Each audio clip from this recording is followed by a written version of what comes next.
हाँ देखो, कल हमने कहाँ तक देख लिया था, कल हमने देख लिया था मतलब कैसे हम वेरिएबल्स का यूज़ करते हैं क्वेश्चन करते वक्त, ठीक है, कैसे उन्हें मल्टीप्लाई करते हैं, कैसे उसमें एडिशन करते हैं। 3x मतलब ऐसे लिखा अगर 10x और 10 + x तो उसमें फ़र्क होता है। 10x का मतलब होता है कि 10 × x है, और 10 + x का मतलब क्या है कि x में 10 जुड़ रहा है, ठीक है। तो ये हमने कल अलजेब्रिक एक्सप्रेशन देखे थे, और कुछ इसके बेस कुछ क्वेश्चन भी करे थे 3-4। आज मैं तुम्हें कुछ और 2-4 क्वेश्चन का एग्जाम्पल बता देता हूँ तुम्हें, जो तुम्हारी 6th क्लास की बुक में, मैथ के एनसीईआरटी 6th क्लास की बुक में एक्सरसाइज 11.1 है, ठीक है, ताकि तुम्हें वो एक्सरसाइज करने के लिए एक हेल्प मिल जाए कि कैसे तुम्हें प्रैक्टिस करने क्वेश्चन। मैं सिर्फ तुम्हें कॉन्सेप्ट बता सकता हूँ, उस पर बेस्ड कुछ एग्जाम्पल करा सकता हूँ, और जो एक्सरसाइज क्वेश्चन है उन्हें ऊपर से बता सकता हूँ, बिकॉज अगर मैं ही सारा तुम्हें दे दूंगा पका पकाया तो तुम क्या प्रैक्टिस करोगे। मैथ्स प्रैक्टिस की चीज़ है, मैं बहुत बार बोल चुका हूँ, आज दोबारा बोल रहा हूँ। मैथ्स जब तक तुम प्रैक्टिस नहीं करोगे तब तक मैथ्स नहीं आएगी तुम्हें, ठीक है। अगर मैं तुम्हें सारे क्वेश्चन सॉल्व करके दे दूंगा उस चीज़ का कोई फ़ायदा नहीं रहेगा, बिकॉज फिर वो सॉल्यूशन मिल जाता है तुम्हें। सॉल्यूशन में तुम्हें तब भागना पड़ता है जब तुमने 3-4 बार क्वेश्चन को ट्राई कर लिया और तुम पे नहीं हो रहा है। वो देन कौन सा देन लगाता है उसको? THAN वाला देन लगाते हैं कंपैरिजन करने के लिए। हाँ, तो मैं ये बोल रहा था कि मैथ्स प्रैक्टिस की चीज़ है, और अगर मैं तुम्हें पूरे सॉल्यूशन प्रोवाइड कर दूंगा तो तुम कभी प्रैक्टिस नहीं करोगे। तुम क्या उन सॉल्यूशन को उतार लोगे और फिर उन्हें रट लोगे, उस चीज़ का फ़ायदा नहीं होगा कुछ अगर तुम उन्हें रट भी लोगे तो, ठीक है। मैथ्स कभी रटी नहीं जाती, मैथ्स अपने आप आ जाती है, या ये कह सकते हो याद हो जाती है जब तुम उसी क्वेश्चन को 3-4 बार कर लेते हो। और सॉल्यूशन की तरफ डायरेक्टली कभी नहीं भागना होता मैथ में, ये चीज़ मेरी हमेशा याद रखना। अगर डायरेक्टली कभी सॉल्यूशन की तरफ भागोगे ना, जैसे मान लो उस दिन ये कर रहा था, मतलब बहुत सारे बच्चे ऐसे करते हैं कि क्वेश्चन सॉल्व किया नहीं हुआ तो फेयर कॉपी खोल के देख ली, या वो अपनी कोई ना कोई बुक होती है, गाइड होती है सबकी, जिसमें सॉल्यूशंस लिखे होते हैं, ठीक है। वो चीज़ नहीं करनी होती है मैथ में अनटिल एंड अनलेस आपने 3-4 बार क्वेश्चन को प्रैक्टिस नहीं कर लिया, आपसे जब भी नहीं हो रहा है, चाहे मैं कोई भी चैप्टर पढ़ा रहा हूँ, याद रखना मेरी बात ये, ठीक है। जब तक 3-4 बार क्वेश्चन को ट्राई नहीं करा तब तक सॉल्यूशन की तरफ भागना ही नहीं है। जिद बना लो अपने अंदर, और अगर ऐसे करोगे तो कभी मैथ नहीं आएगी, फिर हमेशा मैथ का डर तुम्हारे अंदर बना ही रहेगा, ठीक है। हाँ, तो मैं यही बता रहा था कि क्लास 6th का चैप्टर 11 की एक्सरसाइज 1.1 से तुम प्रैक्टिस कर सकते हो, जो कॉन्सेप्ट मैंने तुम्हें कल पढ़ाए थे, या जो भी हमने अभी तक कॉन्सेप्ट पढ़े हैं उस पर बेस्ड जितने भी क्वेश्चन है वो इस एक्सरसाइज में है, ठीक है। 4 एग्जाम्पल भी कराए थे उसके बेस पे, अगर 4 एग्जाम्पल आपने अच्छे से करे होंगे तो वो एक्सरसाइज करना कोई बड़ी बात नहीं है, लेकिन फिर भी मैं आपको एक बार ऊपर से बता देता हूँ, ठीक है, क्या है। और जो उसके प्रैक्टिस क्वेश्चन है वो आपकी बुक में है, जिसके पास बुक नहीं है उनके लिए मैं अपनी वीडियो की उसमें डाल दूँगा डिस्क्रिप्शन बॉक्स में, ठीक है, PDF वगैरह बना के, ठीक। तो ये सब कोई प्रैक्टिस करने, चाहे कोई 9th का हो, 8th का हो, किसी भी क्लास का हो, बिकॉज अगर ये बेसिक चीज़ें नहीं सीखोगे तुम, फिर वो जो इससे एडवांस लेवल आएंगे उसमें भी तुम्हें कन्फ्यूजन रहेगी, ठीक है। कल तो मैंने बोला था कि तुम्हें करना है नहीं करना, लेकिन अब मैं बोल रहा हूँ कि तुम्हें करना है। जो मैं क्वेश्चन दूंगा प्रैक्टिस के लिए, जो जहाँ से मैं तुम्हें सोर्स बोलूँगा वहाँ से तुम्हें फाइंड आउट करके वो करना है, ठीक है। मैंने तुम बता दिया कौन सी क्लास की बुक का कहाँ का चैप्टर है, ठीक है। बेशक तुम उस क्लास में हो नहीं हो, डजेंट मैटर। अगर प्रैक्टिस नहीं करोगे तो मैथ कभी नहीं आएगी, फिर यही लगेगा कि तुमने पढ़ा, यहाँ कहानी सुन के चले गए। कहानी सुनने थोड़ी ना आए हो, यहाँ पे सीखने आए हो ना, और सीखोगे जब घर जाके खुद उस चीज़ को प्रैक्टिस करोगे, ठीक है भाई। 9th वाले, 7th वाले, या कोई से भी क्लास वाले हो आप। देखो जैसे इसका पहला क्वेश्चन है, इसमें बोल रहा है find the rule which gives the number of matchsticks required to make the following matchsticks pattern, use a variable to write the rule. क्या बोल रहा है, हमें एक रूल बनाना है, यार एक रूल फाइंड आउट करना है, किस चीज़ के लिए, कि नीचे कुछ पैटर्न्स दिए हुए हैं क्वेश्चंस में, ठीक है। जैसे क्वेश्चन नंबर 1 देखो, इसमें कुछ पैटर्न दिए हुए, पैटर्न किस टाइप से, मान लो ऐसे अल्फ़ाबेट T बनाया हुआ है, ठीक है। तो इसमें बोल रहा है कि ऐसा T बनाने के लिए कितनी माचिसों, मान लो माचिस से बना रहे हैं हम, ठीक है, माचिस की तिल्लियों से बना रहे हैं। मान लो अभी माचिस तिल्ली तो नहीं है मेरे पास, मैं तुम्हें मार्कर से बना के दिखा रहा हूँ, ठीक है। जैसे एक पेन लगा, दूसरा पेन लगा, तो T बनाने के लिए कितने पेन लगेंगे, 2 लगेंगे, ठीक है। इसी तरह से मैं Z बनाता हूँ, तो Z बनाने के लिए कितना, एक तो यूँ जाएगा, ऐसे जाएगा, फिर एक नीचे 3, ठीक है। इसी तरह से जो अल्फ़ाबेट्स जो मैच स्टिक से बन सकते हैं, जैसे इसमें T दिया हुआ है, Z दिया हुआ है, ठीक है, क्वेश्चन B में, उसके बाद U दिया हुआ है और E दिया हुआ है और R दिया हुआ है, ठीक है। तो ये पूछ रहा है कि इनके लिए एक रूल बनाओ कि आप कितनी मैच स्टिक्स से वो चीज़ बना सकते हो, ठीक है। मान लिया मैं नंबर ऑफ मैच स्टिक्स में कितने मान लेता हूँ, n मान लेता हूँ। Let the number of match sticks use to draw the pattern या make the pattern. Let the number of match sticks मतलब माचिस की तिल्लियाँ, ठीक है, कितनी है b n। हमें नहीं पता ना कितनी यूज़ होंगी, इसलिए हम कितना मान के चल रहे हैं n। तो यहाँ पे कितनी हो जाएंगी 2n, इसके लिए 2n हो जाएंगी, सिंपल सी बात है, क्योंकि n क्या है नंबर ऑफ मैच स्टिक्स और यहाँ पे कितनी यूज़ हो रही है, ठीक है 2n। सही बताया। यहाँ पे कितनी हो जाएंगी 3 या 3n, 3n, ठीक है। तो देखो वही बोल रहा है क्या, u में देखना 1 2 3, ई में 5 1, ऐसे बनेगा ये 1 2 3 4 5, ठीक है। इसी तरह से r का निकाल लोगे 1 2 3 4 5 6 6n, ठीक है, इजी है। अब आ जाएगा समझ में, क्वेश्चन ध्यान से पढ़ा करो, ठीक है। अब देखो अगले क्वेश्चन में बोल रहा है we already note the rule of. तो इसमें क्या हमें रूल बनाना था, सिंपल, और कुछ नहीं करना था। हमें एक वेरिएबल मानना था, और वेरिएबल किसके लिए मानना था, नंबर ऑफ मैच स्टिक्स कितनी यूज़ हो रही है, ठीक है, और हमें गिन लेने हैं कितनी है, ठीक है। उससे क्या हमारा रूल बन जाएगा एक। तो वैसे हमें रूल बना के दिखाना था, बस तुमसे ये पूछ रहे थे इस क्वेश्चन में कि अभी तक जो तुम सीखे हो उसको तुम अप्लाई कर पा रहे हो नहीं कर पा रहे हो, वरना फिर सीखने का फ़ायदा क्या हो जब तुम उसे अप्लाई नहीं कर पा रहे हो तो, ठीक है भाई। अगले क्वेश्चन में बोल रहा है we already know the rule for the pattern of letters L C and F. Some of the letters from question 1 given above give us the rule as that given by L. Which of these are these? Why does this happen? Question 1, हाँ इसी में है, ठीक है। देखो इसमें ये बोल रहा है कि जैसे कि तुमने देखा कि L को बनाने में कितनी मैच स्टिक लगेंगी, 2। इसी तरह से ये जो क्वेश्चन तुम्हें दिए हुए हैं क्वेश्चन 1 में, मतलब जितने भी क्वेश्चन दिए हुए हैं 7 8 दिए हुए हैं, तो किस किस में 2 मैच स्टिक्स लगेंगी, टी में और शायद मैंने एक आध लिखना भूल गया हूँ मैं, वी, एक वी भी था यहाँ पे, ठीक है। तो यही 2 हैं जो एल की तरह बनेंगे, मतलब जो एल की तरह बनेंगे, जैसे टी और वी, इन दोनों में 2 मैच स्टिक लगेंगी। तो इसमें रीज़न पूछ रहा है, रीज़न भी इसका यही है बिकॉज इसमें नंबर ऑफ मैच स्टिक्स कितनी लग रही है 2। तो इनके लिए भी क्या सेम रूल बनेगा 2n, जैसे इसमें बनेगा 2n, इन दोनों में भी क्या बनेगा 2n, ठीक है। x मान लो, m मान लो, कुछ मान लो जो तुम्हारा मन करे, ठीक है। Cadets are marching in a parade, there are 5 cadets in a row, what is the rule which gives the number of cadets given by the number of rows. अब देखो वही जो क्वेश्चन तुम्हें कराया था मैंने, क्या रूल बनेगा इसमें तुमसे सॉल्व नहीं करवा रहे हैं, इसमें बस तुमसे रूल बनवा रहे हैं। इसमें क्या बोल रहा है कि एक रो में 5 कैडेट्स मूव कर रहे हैं, कितने कैडेट्स मूव कर रहे हैं, कितने सिपाही मूव कर रहे हैं, 5, ठीक है, परेड कर रहे हैं, सॉरी। तो क्वेश्चन नंबर 3 है ये, ठीक है।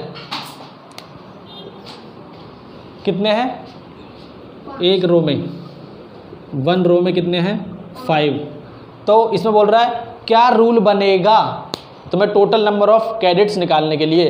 टोटल नंबर ऑफ कैडेट्स कैसे निकालोगे, हमें तो ये नहीं पता ना रो कितनी है। टोटल नंबर ऑफ कैडेट्स, कल वाले तो सवाल है ये जिसमें हम टोटल नंबर ऑफ स्टूडेंट्स निकाल रहे थे, हमें पता था एक में कितने थे 10 थे, तो हमने नंबर ऑफ रोज़ क्या मान लिया था n मान लिया था। इसमें बोला गया कि n मान लो नंबर ऑफ रोज़ को, मतलब कितनी रोज़ हैं n मान लो ने, ठीक है। तो क्या 5, इससे टोटल नंबर ऑफ कैडेट्स तुम्हारे निकल जाएंगे, ठीक है। कल वाले ही सवाल है, तभी मैं बोलता हूँ कि जो एग्जाम्पल कराता हूँ ना उन्हें ध्यान से क्या करो, उन्हीं पे बेस्ड तुम्हारी एक्सरसाइज होती है। एक्सरसाइज में कोई अलग से क्वेश्चन नहीं आता, 1-2 अलग से आ जाते हैं, अदरवाइज तो जो एग्जाम्पल्स में तुम करते हो ना, जो एक्सरसाइज से पहले जो एग्जाम्पल होते हैं उन्हीं पे बेस्ड पूरी एक्सरसाइज होती है। बस ध्यान से तुम्हें पढ़ने की जरूरत होती है क्वेश्चंस को, और जो एग्जाम्पल्स करें उन्हें भी ध्यान से सॉल्व करने को ध्यान देना होता है उनमें भी, ठीक है। If there are 50 mangoes in a box, क्या बोल रहा है एक बॉक्स में 50। अब मैं ऊपर ऊपर बताऊंगा, सिर्फ रीड करके बोर्ड पे लिख के नहीं दिखाऊंगा, ठीक है, क्योंकि तुम्हें घर जाकर खुद से चीज़ करनी है।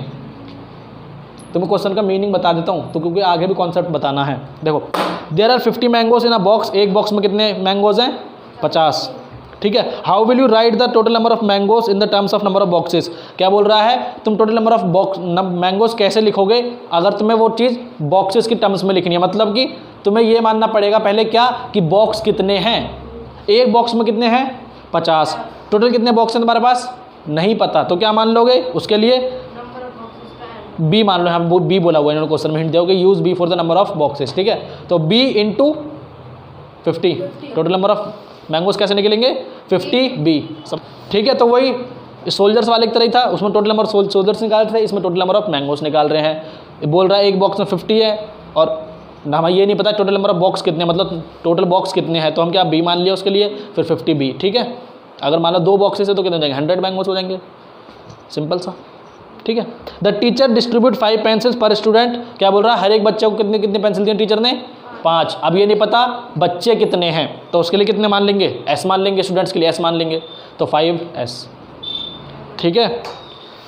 A bird flies 1 kilometre in 1 minute, can you express the distance covered by the bird in terms of its flying time in minutes, क्या बोल रहा है कि एक बर्ड क्या है 1 किलोमीटर चलती है कितने देर में 1 मिनट में, सॉरी उड़ती है, चलती नहीं उड़ती है, कितने मिनट में 1 मिनट में 1 किलोमीटर उड़ती है, ठीक है। कहने वाली बात सिंपल सी यही है।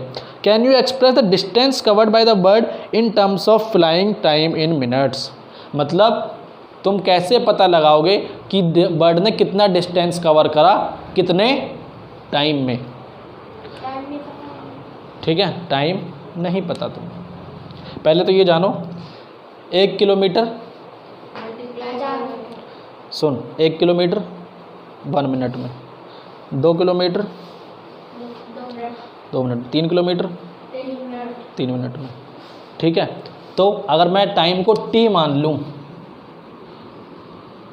टाइम को मैं t मान लूँ तो t मिनट में कितना kilometre, t kilometre, t minute में देख t मिनट्स, सिंपल से जब बोल रहा था 1 मिनट में 1 किलोमीटर जा रहा है उड़ रही है, 2 मिनट में 2 किलोमीटर, 3 मिनट में 3 किलोमीटर, इसी तरह से मैं t मान लूँ तो t मिनट में कितना t किलोमीटर।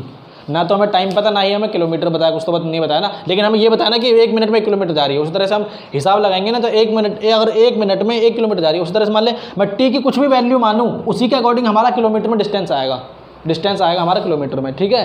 जो हमारी t की वैल्यू रहेगी उसी के अकॉर्डिंग क्या है डिस्टेंस भी आएगा, ठीक है। अगर हमने t मतलब टोटल वैल्यू सेम नहीं हुई तो कौन सी वैल्यू सेम नहीं हुई, मतलब 1 मिनट में 1 किलोमीटर जा रहा है तो जैसे 1 मिनट में 2 किलोमीटर जा रहे हैं तो 1 मिनट में 2 किलोमीटर जा रहा है, चल ठीक है, तो कैसे करेंगे आई बता रहा हूँ मैं कैसे करेगा। तो 2 मिनट में कितना जाएगा 4 किलोमीटर, 3 मिनट में कितना जाएगा, क्या हो रहा है हर टाइम टी यार डबल हो रहा है ना, तो t मिनट में कितना जाएगा 2t, सिंपल, जितने टाइम्स हो रहा है उतने टाइम्स हो जाएगा। यहाँ पे कितने टाइम्स हो रहा है, यहाँ पे कितने गुना हो रहा है 1 गुना हो रहा था, 1 टाइम्स हो रहा था। जब तूने पूछा कि 1 में अगर 2 जा रहा है तो कितने टाइम्स हो रहा है 2 टाइम्स हो रहा है, तो t मिनट में वो 2t किलोमीटर चला जाएगा वो, 2 किलोमीटर, ठीक है। हाँ तो ये 6th क्वेश्चन हो गया। 7th में देखो Radha is drawing a dot rangoli, ठीक है, a beautiful pattern of line joinings does with a chalk powder, she does 9 dots in a row, how many dots will her rangoli have for the are rows, how many dots are there if there are 8 rows, if there are 10 rows। क्या बोल रहा है कि राधा क्या है रंगोली बना रही है और क्या है वो इस तरह से बना रही है कि उसमें रोज आ रही है, मतलब रोज में बना रही है वो लाइन ऐसे पैटर्न में, ठीक है। और एक रो में कितने डॉट्स हैं 9 डॉट्स हैं, ठीक है। तो एक रो में अगर 9 डॉट्स हैं, हो सकता है 9 नहीं हो, 1 2 3 4 5 6 7 8 9, ठीक है। ये इस तरह से एक पंक्ति है, एक पंक्ति में कितने रोज हैं, सॉरी एक पंक्ति में कितने डॉट्स हैं 9। अब बोल रहा है टोटल पूरी रंगोली में कितने डॉट्स होंगे, नहीं पता ना, क्योंकि हमें भी नहीं पता कि रंगोली में रोज कितनी है, नंबर ऑफ रोज। तो नंबर ऑफ रोज के लिए हम क्या मान लेंगे r मान लो, तो टोटल कितना हो जाएगा 9r, ये टोटल आ जाएगा टोटल नंबर ऑफ डॉट्स, ठीक है। उसी तरह से बोल रहा है कि अगर 8 रोज हैं तो कितनी हो जाएगा 8 × 9 72, और अगर बोल रहा है 10 रोज हैं तो कितना हो जाएगा 8 × 9 90, ठीक है, इजी। वही कॉन्सेप्ट लग रहा है बार बार हर किसी में। लीला इज राधास यंगर सिस्टर। अब देखो वही राजू और बबलू वाला क्वेश्चन आ गया जो कल कराया था तुम्हें। आज मुझे लग रहा है तुम 1 घंटा इसी में खींच जाओगे क्वेश्चन करने में।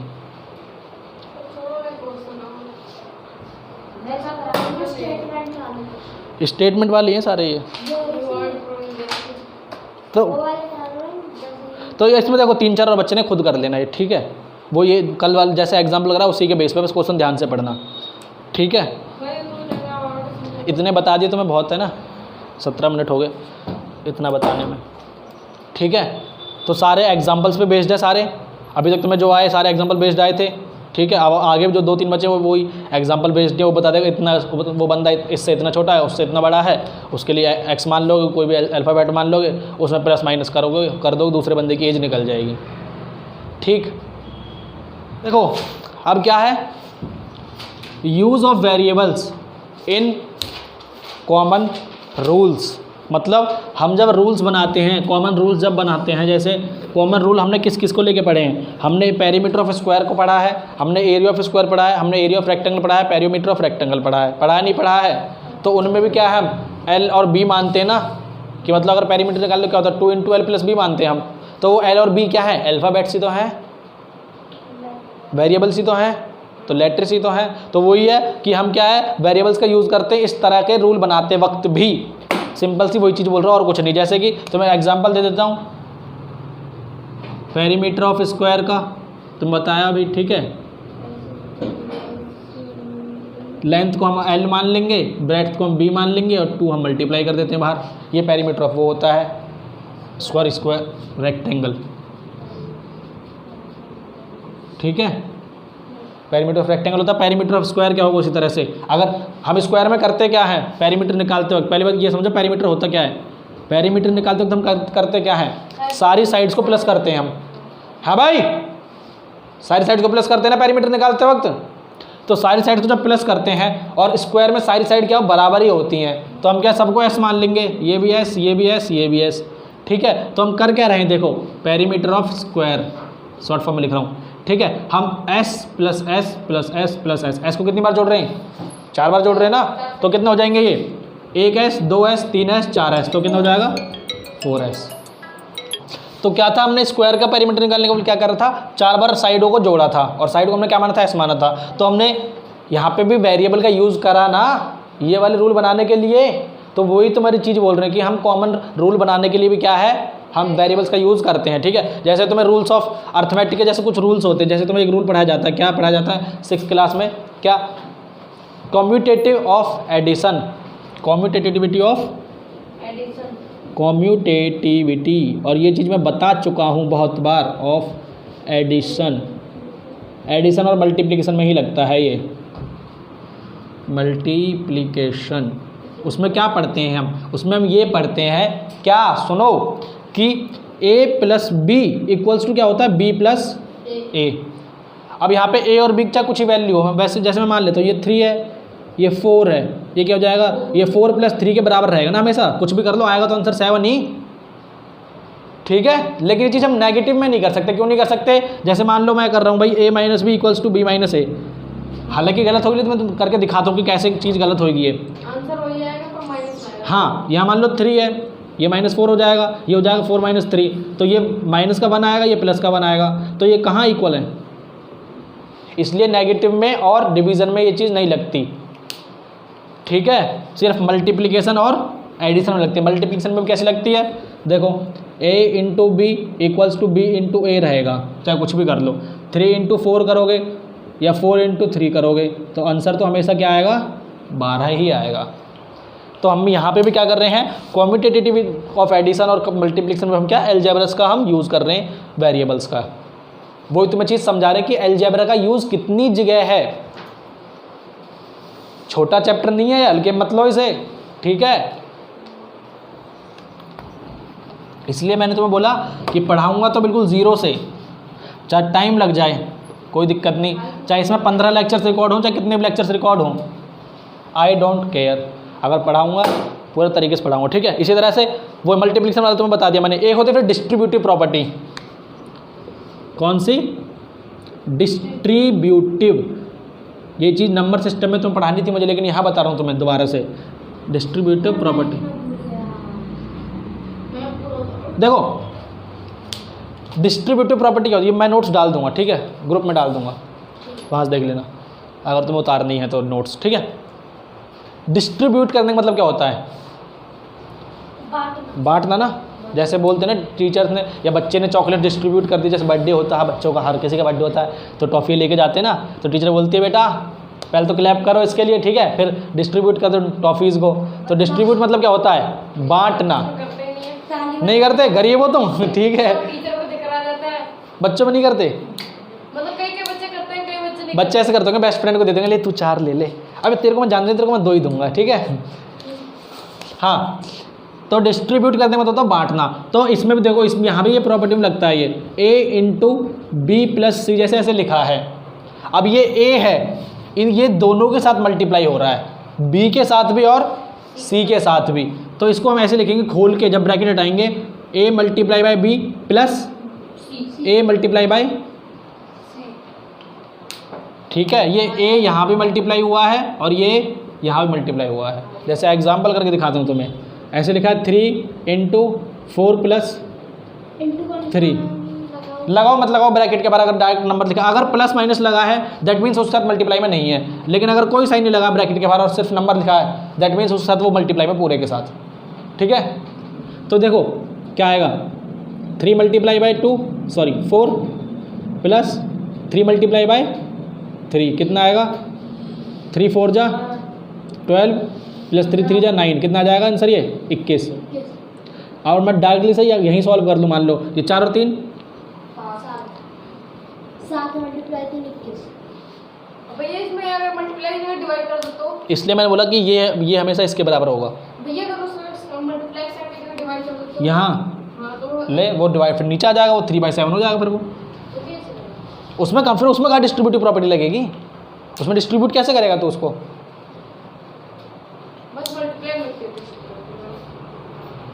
मल्टीप्लाई में ही लगती है, यही समझा रहा हूँ। और एक और चीज़ होती है, वो तुम्हें बताऊँगा बाद में, जब एलसीएम वगैरह सिखाऊंगा ना तब बताऊँगा तुम्हें बाद में कि क्या होता है ना। जैसे कई बार देखो ऐसे लिखा है 3 + 7 डिवाइड बाई 2 लिखा है, ठीक है। तो यहाँ पे ये प्रॉपर्टी लग सकती है एक तरह से कि क्या तुम इसको इस तरह से तोड़ के लिख सकते हो, 3/2 + 7/2 लिख सकते हो ना, क्योंकि जब तुम एलसीएम लेते हो, जब भी तुम कॉमन बनाते हो ना उसको, नीचे वाले को बराबर बनाते हो, तो जब तुम उसको इस तरह से लिख सकते हो तो इसको उस तरह से भी लिख सकते हो। लेकिन अगर यहीं ऐसी चीज़ लिखी है, ऊपर 2 लिखा है, नीचे 3 + 2 लिखोगे, 7 लिखा है, तो इसको कभी भी ऐसे नहीं लिख सकते हैं, याद रखना ये बात। कहीं ऐसे लिख दो 2/, कितने बच्चे गलती करते हैं, कितने, वो सोचते हैं अगर ऊपर ये रूल लग रहा है तो नीचे वाले में भी लगेगा, समझे, ऐसे नहीं होता कभी भी, याद रखना मेरी बात, ठीक है भाई। ऊपर वाला एलसीएम थोड़ी निकालते हैं, नीचे वाला निकालते हैं, इसीलिए तो उसको तोड़ के लिखते हैं ना। और अगर ऐसा होगा तो प्लस करके निकल जाएगा, उसको प्लस ही कर दो नीचे वालों को, फिर उसको डिवाइड करते रहो, पॉइंट में आए जिसमें भी आए आंसर, 5 आ जाएगा, ठीक है भाई। अब एक्सप्रेशंस विद वेरिएबल, देखो इसमें ना एक चीज़ है, क्या है कि हम एक्सप्रेशन कैसे बनाते हैं, मतलब जो हम ये एक्सप्रेशन, मतलब जो हम लिखते हैं ना 3x या y + 5, y - 5, y - 2, ये तुम्हें वर्डिंग एक साइड तो तुम्हें क्या कहते हैं, फॉर्मूला बना के लिखना पड़ता है, और एक साइड तुम्हें क्या है, ये चीज़ वर्डिंग्स में दी होती है, मतलब इंग्लिश में लिखी होती है। तो ये इंग्लिश को, इसको एक्सप्रेशन में कैसे बदलें, और जो एक्सप्रेशन लिखा है उसे लैंग्वेज में कैसे बदलें, अभी सिखाऊंगा। लेकिन उससे पहले दो चीज़ सिखा देता हूँ, क्या कि कभी भी अगर ऐसे लिखा है 2 × 3 + 5, ठीक है, अगर तुम्हारी चीज़ इस तरह का, मतलब देखो एक्सप्रेशन यही होता है, एक्सप्रेशन मतलब जिसमें बहुत सारे क्या है ऑपरेशंस लग रहे हो, प्लस माइनस मल्टीप्लाई डिवीजन, जैसे तुम बोर्ड बात सिंप्लीफिकेशन करते हो ना, तो चीज़ का एक एक्सप्रेशन में ही लिखी होती है, ठीक है, जिसको तुम तो और आसान साधारण भाषा में समझो, मतलब जिसमें तुम तोड़ के एक तरह से लिख लेते हो, ठीक है, उसको तुम एक 1 वर्ड में नहीं लिखते हो। तो अगर एक्सप्रेशन अगर सिर्फ और सिर्फ न्यूमेरिकल वैल्यूज़ में है, मतलब जिसमें सिर्फ मैथ की गिनतियां हैं, ठीक है, काउंटिंग है सिर्फ, और इस तरह से एक्सप्रेशन दिया हुआ है, तो वो हमेशा एज इट इज़ सॉल्व हो जाएगा, मतलब वहीं की वहीं इमीडिएटली सॉल्व हो जाएगा वो, ठीक है। जैसे इमीडिएटली मतलब अभी के अभी सिंघम वाला डायलॉग, ठीक है। 4 3 जा 12, 12 + 5, 17। तो ये तो चीज़ सॉल्व हो गई। लेकिन अगर इसी तरह का एक्सप्रेशन दिया है और उसमें कहीं ना कहीं एक क्या वेरिएबल ठोक दिया है, जैसे मान लो ऐसे कर दिया है 4 × x + 5, ये इमीडिएटली सॉल्व नहीं होगा जब तक तुम्हें x की वैल्यू नहीं मिल जाएगी। यही समझाने की कोशिश कर रहा था मैं। अगर एक्सप्रेशन इस तरह से दिया हुआ है, कैसे होगा? ऐसे बस इसको लिख दे 4x + 5, ये ऐसे ही लिखा रहेगा। यही तो मैं समझाना चाह रहा हूँ ना मेरे बाबू, ये सॉल्व नहीं होगा जब तक आपके पास x की वैल्यू नहीं होगी, तब तक ये सॉल्व नहीं होगा। वो सिर्फ और सिर्फ ऐसे ही लिखा रहेगा। यही चीज़ समझा रहा हूँ कि अगर वेरिएबल आ जाए ना एक्सप्रेशन में, अगर वेरिएबल आ जाए तो वो एक्सप्रेशन सॉल्व नहीं होता है इमीडिएटली। अगर वेरिएबल नहीं है तो वो एक्सप्रेशन इमीडिएटली सॉल्व, क्योंकि इसमें तुम्हें x की वैल्यू पता ही नहीं, तो रखोगे क्या, तो वो ऐसे ही लिखा रहेगा ना। क्या करोगे बताओ? ठीक है भाई। अब देखो जो तुम्हें बता रहा था मैं, वो एक्सप्रेशन और हाउ इट फॉर्म्ड। यहाँ मान लो लिखा है एक्सप्रेशन, ठीक है, एक्सप्रेशंस, और यहाँ हाउ फॉर्म, मतलब किस तरह से वो बना है, ठीक है। मान लो ये एक्सप्रेशन लिखा है y + 5, इसको तुम लैंग्वेज में कैसे लिखोगे, इंग्लिश में कैसे लिखोगे? इसको लिखोगे तुम 5 is added to 5 added to, या इज लिखो मत लिखो, 5 added to 5 ऐड करा है किसमें? y में, ठीक है। ऐसे ऐसे बोल सकते हो कि 5 y is added to 5, या और एक और उसमें लिख सकते हो कि सम ऑफ y एंड 5, दोनों का सम ही तो है। तो किसी भी तरह से लैंग्वेज में लिख सकते हो, या तुम्हें इस तरह से तुम्हें क्वेश्चन में तो इस तरह से दिया होता है ना, तुम्हें उसको इंटरप्रेट करके इस तरह से तुम्हें बदलना होता है, ठीक है। और देखो 5 को y की वैल्यू करना पड़ सकता है। हाँ, ऐड में लगा सकता है। अगर ऐड कर रहा है, ऐसे लिखा है t - 5, इसको कैसे लिखोगे लैंग्वेज में? 5 सब्ट्रैक्टेड बाय, नहीं फ्रॉम आता है जब भी तुम नेगेटिव की बात चलती है ना, जैसे तुम्हें क्वेश्चन में बोलते हैं ना हमेशा कि सब्ट्रैक्ट, आई बताऊंगा फ्रॉम क्यों आता है, सब्ट्रैक्ट 342 फ्रॉम 500। अब यहाँ फ्रॉम क्यों लगाते हैं? इसका मतलब कहना चाहता है हिंदी में कि 500 में से, ये आया ना से, फ्रॉम मतलब होता है से, 500 में से 342 घटाओ, ठीक है। तो फ्रॉम के बाद जो नंबर होता है उसमें से फ्रॉम से पहले जो नंबर होता है उसको हमेशा घटाते हैं। बचपन में आपने अपने बुक्स में बहुत ज़्यादा सवाल किए हैं इससे रिलेटेड, ठीक है। लेकिन यहाँ पे मैं तुम्हें और लैंग्वेज के साथ खेलना सिखा रहा हूँ, कई बार कंफ्यूज कर जाते हैं हम। पहले मैं सोचता था उल्टा कर, ठीक है। तो अब मैंने बता दिया ना, घटाओ 342 से, में से, या 500 में से, ठीक है। ठीक है भाई पहलवान, इसीलिए मैंने यहाँ पे एक्सप्रेशन में ऐसे लिखा है कि जिसको मैं घटा रहा हूँ वो मैंने पहले लिखा है, और जिसमें से घटा रहा हूँ वो मैंने फ्रॉम के बाद में लिखा, और जो घट रहा है वो फ्रॉम से पहले लिखा है, ठीक है। तो मैं क्वेश्चन दूंगा अभी, तुम जिस पे लैंग्वेज बना के लाओगे घर से, ठीक है। अभी मैं तुम्हें बता रहा हूँ, देखो ये है एक, तीसरा है 10a। अब इसको कैसे लिखेंगे लैंग्वेज में? a × देखो ऐड करते हैं 2 लगा, एडिड 2 करते हैं, सब्ट्रैक्ट करते हैं, सब्ट्रैक्टेड फ्रॉम लिखते हैं, मल्टीप्लाई करते हैं, मल्टीप्लाइड बाय लिखते हैं। तो ये जो क्या कहते हैं, इन्हें प्रीपोजिशंस जो लग रही हैं एडिशन, सब्ट्रैक्शन, मल्टीप्लिकेशन, डिवीजन के साथ, इनको याद रखना कि किसके साथ क्या लगता है, ठीक है। a × बाय, अब मल्टीप्लाई करें तो उसके बाद हम क्या लगा रहे हैं? बाय लगा रहे हैं, बाय 10, ठीक है भाई। अगला देखो,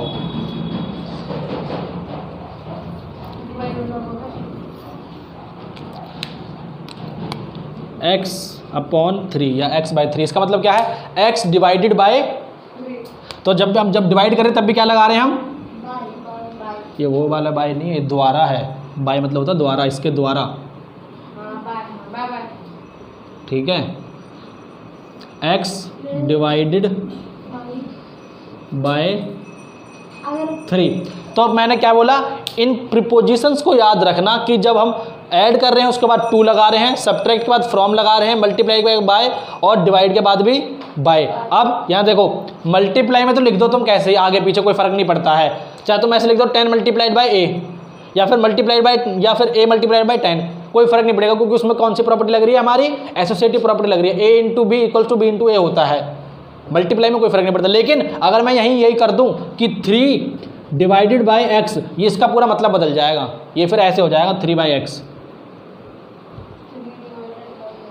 तो मैं वही सब चीज़ समझा रहा हूँ, जो चीज़ डिवाइडेड बाय के बाद में है वो नीचे आएगी, जो चीज़ डिवाइडेड बाय के पहले है वो ऊपर आएगी। और ये ऊपर नीचे का क्या खेल होता है ये भी समझा देता हूँ तुम्हें। तुम जब ऐसे डिवाइड कर दो बचपन में बच्चे तुम्हें सिखाया जाता है, तो इसका मतलब क्या है, जो चीज़ ऊपर है वो यहाँ अंदर आएगी और जो चीज़ बाहर है, सॉरी नीचे है, वो चीज़ बाहर आएगी। इसको क्या बोलते हैं, इसको डिवाइज़र बोलते हैं, इसको डिविडेंड बोलते हैं। नीचे रिमाइंडर, उधर क्वेश्चन, नीचे रिमाइंडर लिख देता हूँ एक बार तुम्हारे लिए।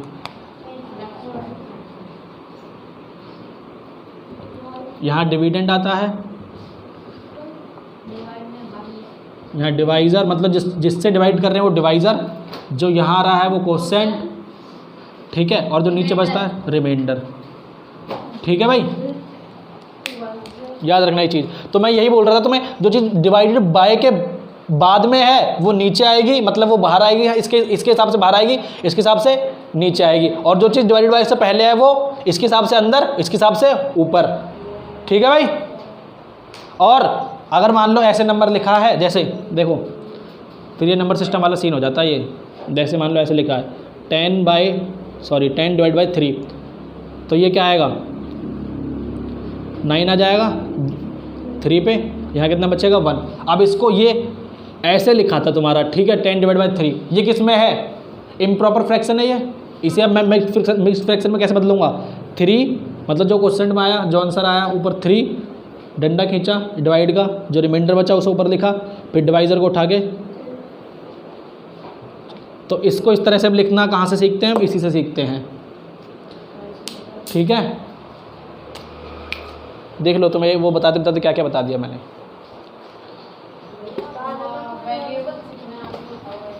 अरे मेरे बाबू, जब वेरिएबल सीख रहे हैं, मुझे लग रहा कोई कॉन्सेप्ट जहाँ पे सिखाना जरूरी है वहाँ पे मैं सिखाऊंगा ना, क्योंकि तुम कंफ्यूज ना कर जाओ।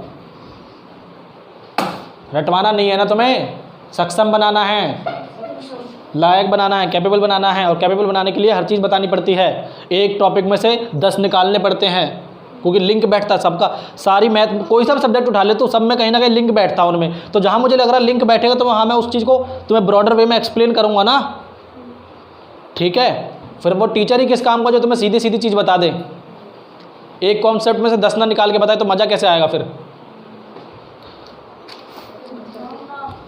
हाँ, अगला देखो,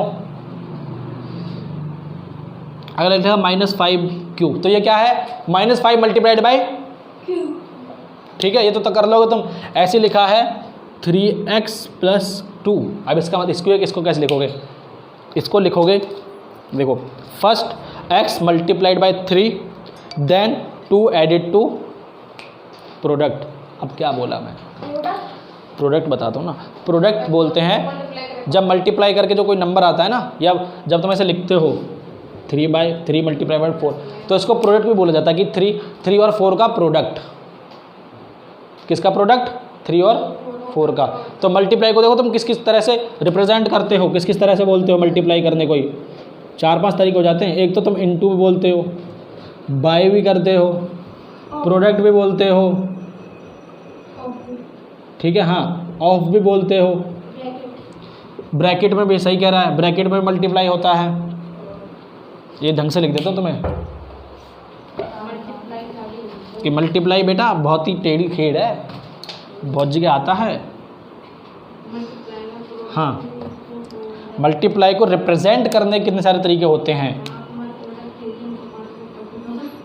मल्टीप्लाई कितनी चीज़ों के मतलब मल्टीप्लाई बनते हैं, यहाँ तुम्हें ये चीज़ लिख लेना कहीं शॉर्ट फॉर्म में।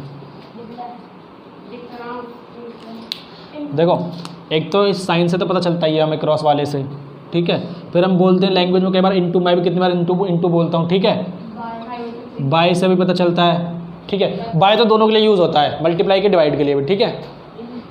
और ज़्यादातर बाय जब बोलते हैं ना 3/4, ये ज़्यादातर इसके लिए यूज़ होता है, मतलब जब मैं बोलता हूँ क्या बस बोल दे 3×4 मल्टीप्लाई, फिर वो पूरा बाय मल्टीप्लाइड बाय आता है, बाय फिर मल्टीप्लाइड के बाद आता है, डायरेक्ट बाय नहीं बोलते तुम, ठीक है। तो मल्टीप्लाइड बाय बोला जाता है वो, मल्टीप्लाइड बाय। उसके बाद ऑफ, ब्रैकेट में अगर डायरेक्ट नंबर लिखा ब्रैकेट के बाहर, और प्रोडक्ट, ठीक है भाई।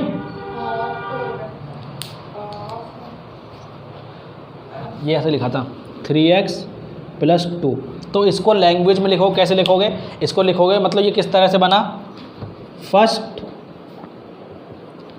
x मल्टीप्लाइड बाय किससे मल्टीप्लाई हो रहा है x, 3।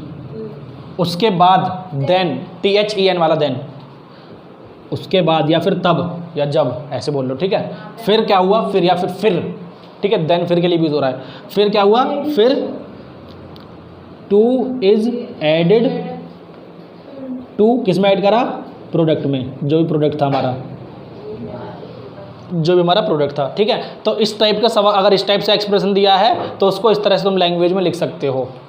ये सब बोर्ड में आता है, तुम्हें पता होनी चाहिए। अगर तुम इसको क्या कहते हैं, इसको तुम पढ़ के, क्योंकि तुम्हें बोर्ड में डायरेक्ट जरूरी नहीं है क्वेश्चन में इस तरह से, तो मतलब जो हमारी वर्ड प्रॉब्लम होंगी तुम हमेशा इस तरह से लिखा आएगा।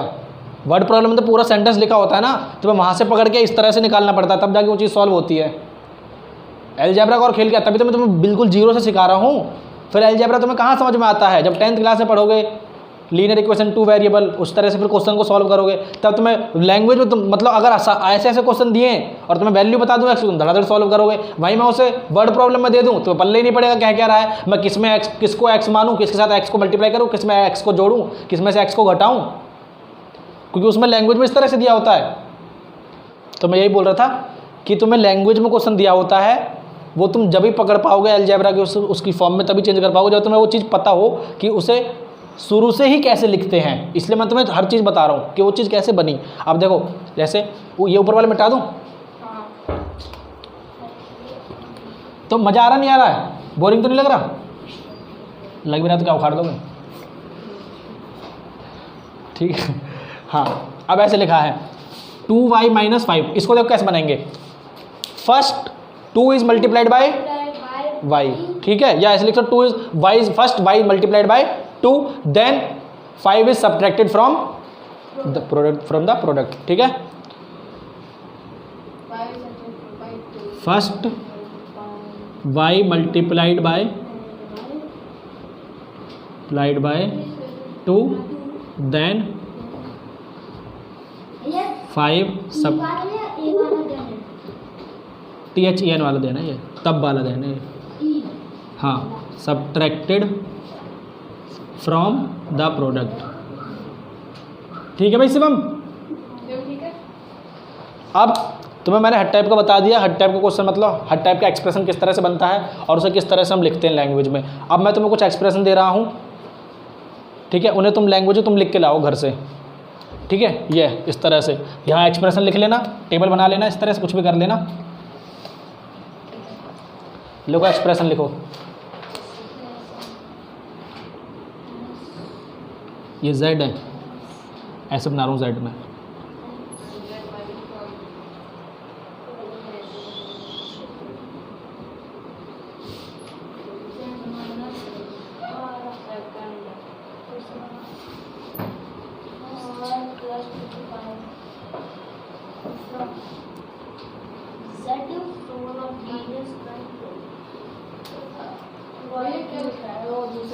क्या है, आर है, अरे चश्मे, इसके इस पापा से बोले अपने चश्मे बनवाएंगे इसके।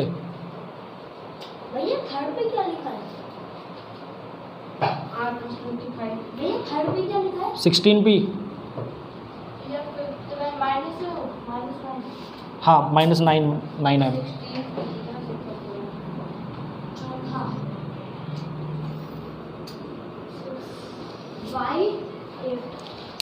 z minus 12 r plus 25 16p y/8 9 minus 9m 10y plus 7 2n minus 1।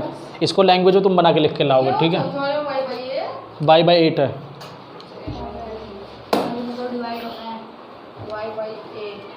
ठीक है भाई। और तो मैं बता देता हूँ इनके लिए, हर किसी के लिए एडिट के लिए एडिट के क्या आता है, एडिट 2 आता है, ठीक है। सब्ट्रैक्टेड फ्रॉम आता है,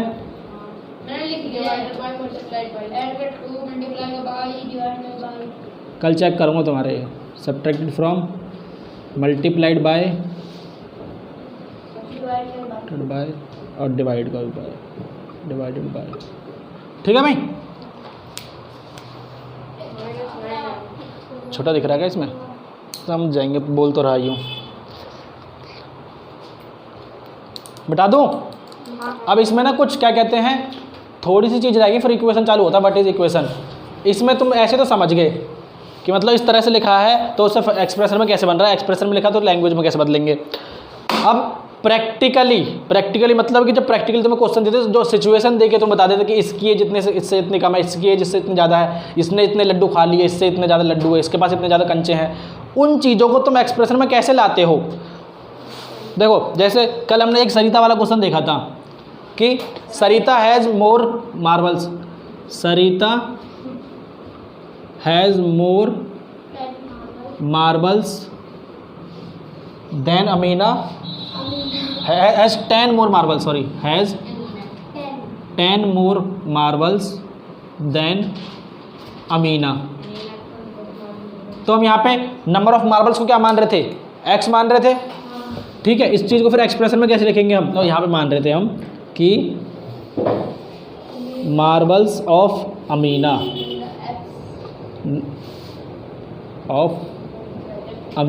कितना माना था हमने, x माना था, ये मैंने a लिख दिया है, a मान लो, कुछ मान लो, ठीक है।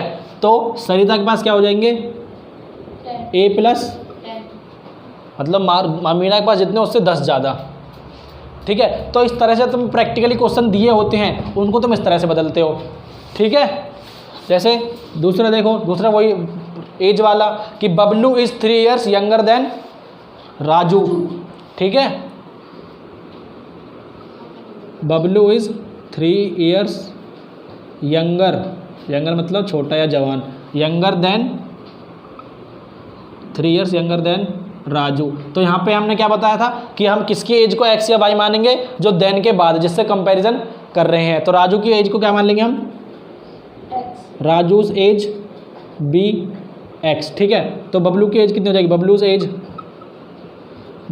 एज कितनी हो जाएगी, ये x, sorry x years, 3 minus x या x minus 3,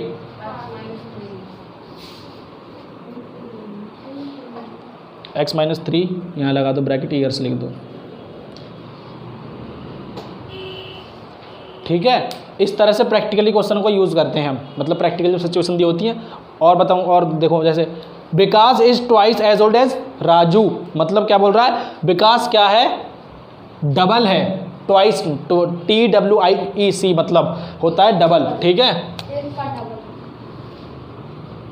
Vikas is twice as old as Raju, मतलब राजू जितनी भी एज है राजू की उसका क्या है, डबल। तो मान लिया हमने राजू की एज कितनी मानी थी, हमने x मानी थी, तो विकास की कितनी हो जाएगी, एज ओल्ड एज मतलब जितना भी वो है, ठीक है। x क्या वेरिएबल मान लिया, तो उसकी एज कितनी हो जाएगी 2x, क्योंकि डबल है तो डबल के लिए क्या लगाएंगे, 2 ही तो लगाएंगे। डबल मतलब उसका 2 गुना, 2 टाइम्स, तो 2 टाइम्स के लिए क्या करेंगे, मल्टीप्लाई करेंगे ना। एक तो टाइम होता है तुम्हारा, ये तो वक्त वाला टाइम होता है, और जब बोले टाइम्स या फिर बोले twice, thrice,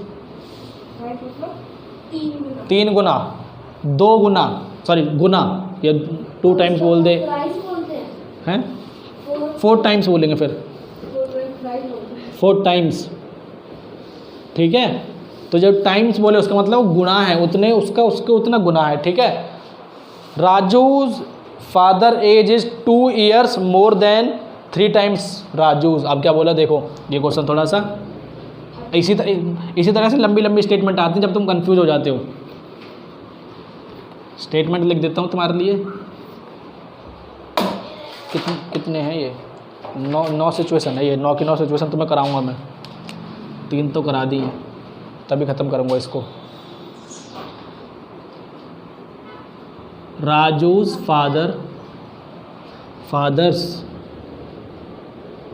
father's age is 2 years मोर, 2 साल ज़्यादा है किससे? अपने बेटे से। उसका बेटा कौन है? राजू, ठीक है। 2 years मोर देन, भैया दो यार वो बता रहा हूँ ना, 2 years मोर देन, 2 कि मतलब क्या कहते हैं, 2 साल ज़्यादा है। किससे 2 साल ज़्यादा है? राजू की एज से नहीं, राजू की एज की ट्रिपल से। मतलब जितनी भी राजू की एज है उसको 3 गुना कर लो, उसमें 2 years प्लस करो, तब राजू के पिता की एज आएगी। तभी तो बोले भैया थोड़ी नहीं होता कि 2 साल के पापा बड़े हो जाएंगे, ठीक है। हाँ, तो 2 years more than 3 times Raju's, 3 times Raju's, मतलब काजूस की जितनी भी एज है, राजू की एज के 3 गुना से 2 साल बड़ी है उसके पापा की एज। हाँ, राजू की एज हमने मानी, कितनी मान ली हमने? x मान ली। तो राजू 3 times कितना हो जाएगा? 3x हो जाएगा, ठीक है। तो राजू के पिता कितनी आएगी? फादर्स की एज कितनी आएगी? 3x प्लस, अब देखा किस तरह से एक्सप्रेशन बना। इस तरह से तुम्हें क्वेश्चन में सेंटेंसेस दिए होते हैं और तुम्हें फिर वो ब्रेक करके तुम्हें निकालने पड़ते हैं। उसी बच्चे कंफ्यूज हो जाते हैं कि उसका 3 गुना करूँ, 4 गुना करूँ, क्या करूँ, किसको x मानूँ, किसको y मानूँ, और उसका किसका 3 गुना करूँ, किसका 4 गुना करूँ। वो कई बार पापा की एज का 3 गुना करके उसमें 2 जोड़ देते हैं, ठीक है। तो तुम्हें क्वेश्चन ढंग से पढ़ना पड़ता है, और तुम्हें क्वेश्चन ढंग से पढ़ना ही मैं सिखा रहा हूँ यहाँ पे, ठीक है। इसी के बेस पे तुम्हारे 11.2 एक्सरसाइज होगी 6th क्लास की। ये वाला कॉन्सेप्ट मैं क्लियर करूँगा आज सारा। हाँ, how old will Susan be 5 years from now? क्या बोल रहा है? हाउ ओल्ड विल, ओल्ड मतलब कितना बड़ा, बड़ा है। जैसे तुम लिखते हो ना 5 years old, I am 5 years old, I am 6 years old. मतलब जब तुम अपनी एज लिखते हो उसके पीछे ओल्ड लगाते हो ना तुम। एक ओल्ड मतलब तो पुराना होता है, ठीक है। एक ओल्ड मतलब पुराना होता है, फिर ओल्डर होता है वो बूढ़े बड़े के लिए लगाते हैं। एक ये ओल्ड हम एज से पहले भी लगाते हैं ना, मतलब उससे हम एज भी रिप्रेजेंट करते हैं, ओल्ड लगाते हैं। How old will Susan be 5 years from now? क्या बोल रहा है ये? हाउ ओल्ड विल सुसान, मतलब विल मतलब क्या है? फ्यूचर के लिए होगा, ठीक है। तो सुसान कितना होगा आज से 5 साल, नाउ मतलब अब से, अभी से 5 साल बाद या 5 साल में, ठीक है। तो आज उसकी एज मान लो कितनी है, तो हम क्या मानेंगे? प्रेजेंट्स एज, मतलब आज के टाइम की एज। सुसान प्रेजेंट्स एज कितनी है? y मान ली हमने, ठीक है। तो 5 years बाद या आफ्टर 5 years, आफ्टर 5 years कितनी होगी? दिमाग लगा बताओ। जितनी भी है उसमें 5 साल जोड़ दो, सिंपल, ठीक है। तो इस तरह से तो वो क्वेश्चन आते हैं। How old was Susan 4 years एगो? एगो मतलब पहले। इसमें कितना आया था? y + 5। ईगो, EGO वाला ईगो ना यार। ईगो के ना काफ़ी ज़्यादा मतलब होते हैं, फिर ये फिलोसफिकल क्वेश्चन हो जाता है बहुत ज़्यादा, ठीक है। तुम ईगो से कई बार घमंड समझते हो। ईगो का मतलब अगर सिंपल सेंस में बोलेगा, आई मतलब मैं क्या हूँ, ठीक है। और ये जब मैं फिलोसफी वगैरह जब तुम पढ़ाऊँगा ना, ये सब साइकोलॉजी वगैरह पढ़ाऊँगा अगर किसी को, और चीज़ को रिकॉर्डिंग करूँगा तो डाल दूंगा। ये 12th क्लास की साइकोलॉजी में आता है ईगो, और वैसे भी ये फिलोसफिकल और साइकोलॉजिकल दोनों टाइप से क्वेश्चन हो जाता है ये, ठीक है। ईगो हम करें एक तरह के ना घमंड को बोलते हैं कि घमंड अलग चीज़ हो जाती है, वो एटीट्यूड वगैरह हो जाता है, एटीट्यूड भी नहीं कह सकते घमंड। एटीट्यूड का अलग मतलब होता है, घमंड मतलब होता है एरोगेंस, ठीक है। अब ईगो मतलब how should I see myself, मतलब मैं अपने आप को कैसे देखता हूँ। एक तरह का प्राउड कह लें कि मतलब कि मुझे अपने ऊपर गर्व है, मतलब गर्व है लेकिन किस चीज़ को लेके गर्व है, मेरे अंदर ऐसा क्या है, मतलब वही वाली बात है ना, how should I see myself, मतलब मैं अपने आप को कैसे देखता हूँ, मैंने अपनी क्या इमेज बना रखी है अपने माइंड में, और साधारण भाषा में मैंने अपनी क्या इमेज बना रखी है अपने माइंड में, उस चीज़ को ईगो बोल सकता है वन वर्ड में, ठीक है। जैसे बोलता है ना उसमें कुछ भी करने का था जयकांत सिकरे का ईगो हर्ट नहीं करने का था, मतलब क्या है, उसने अपनी माइंड में एक इमेज बना रखी है, उस इमेज को उसने कहीं ना कहीं चोट पहुंचाई है। वो मतलब खुद को इमेज बनाने का मतलब क्या, खुद को एक तरह से देखता है हर्ट मतलब दुखाना, ठीक है। तुम अपने आप को कैसे देखते हो वो उसको तुम कह सकते हो सिंपल भाषा में, ठीक है। How old was Sushant 4 years ago? How old was Sushant? How का मतलब कैसे होता है ना, हाउ मतलब कैसे होता है, लेकिन हाउ मच, और जब हाउ ओल्ड आ जा रहा है इसका मतलब होता कितना। 4 years ago, एगो मतलब हम एगो किसके लिए लगाते हैं, पहले के लिए। तो सुशांत 5 साल पहले कितना साल का था, जितनी भी आज उसकी एज है, कितनी माइनस हमने आज उसकी एज वाई, उसमें से 4 घटा दे, y-4, शाबाश, ठीक है। इस तरह से तुम्हें क्वेश्चन के एक्सप्रेशन बनाने आने चाहिए, ठीक है। अगला देखो, प्राइस ऑफ व्हीट पर KG is ₹5 less than price of rice पर केजी। क्या बोला कि व्हीट का जितना भी प्राइस है, लिख देता हूं सेंटेंस, प्राइस ऑफ व्हीट, तोड़ के समझो, मतलब क्या, व्हीट का प्राइस ऑफ मतलब क्या होता है ना, व्हीट का रेट या प्राइस, पर केजी मतलब पर किलो के हिसाब से, पर मतलब 1 किलो मतलब कितने किलो पे कितना, पर केजी, ठीक है।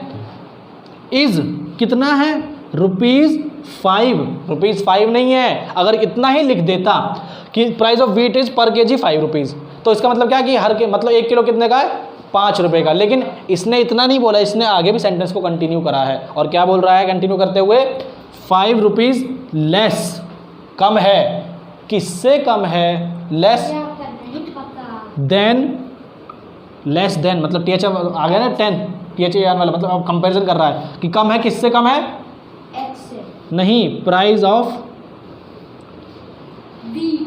Of rice. अरे व्हीट का प्राइस व्हीट से कैसे कम होगा,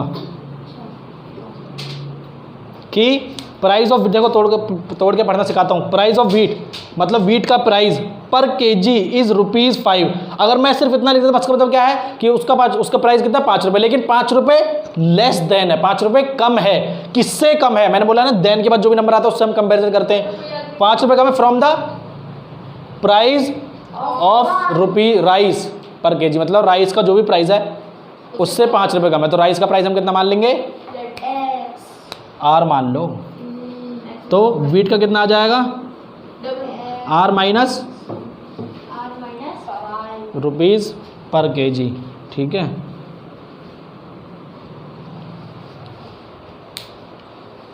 हर किलो पे, ठीक है भाई पहलवान। बस 3 क्वेश्चन और रह गए इस टाइप के, फिर बंद करते हैं। 8, 9 7वां है अच्छा, ये 7वां कराया था, हाँ 2 रह गए। 8वां भी इस टाइप से ही कुछ, क्या बोल रहा है, प्राइस ऑफ ऑयल पर litre is 5 times the price of rice पर केजी। इसमें टाइम्स बोल दिया, 5 times बोल दिया, मतलब राइस का प्राइस हमने कितना माना था, R माना था, तो ऑयल का कितना हो जाएगा, उसका 5 गुना, तो ऑयल का प्राइस क्या होएगा, 5 × R।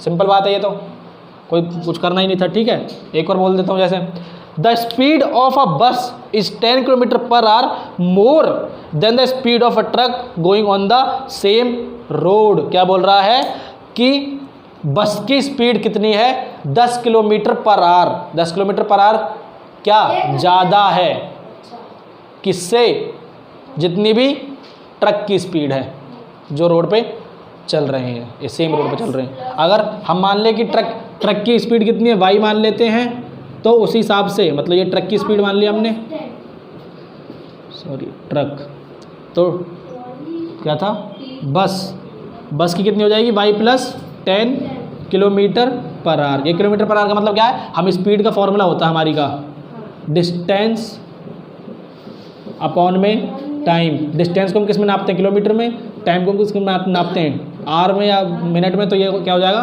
Kilometre per hour. और जब ये टाइम, स्पीड एंड डिस्टेंस पढ़ाऊंगा तो मैं चैप्टर तब और अच्छे से क्लियर करा दूंगा, इसमें है मैथ के कोर्स में। ठीक है, ख़त्म। अब इक्वेशन क्या होती है कल देखेंगे, आज ये हो जाता है इक्वेशन वाला भी आगे ना, थोड़ा टाइम लगेगा।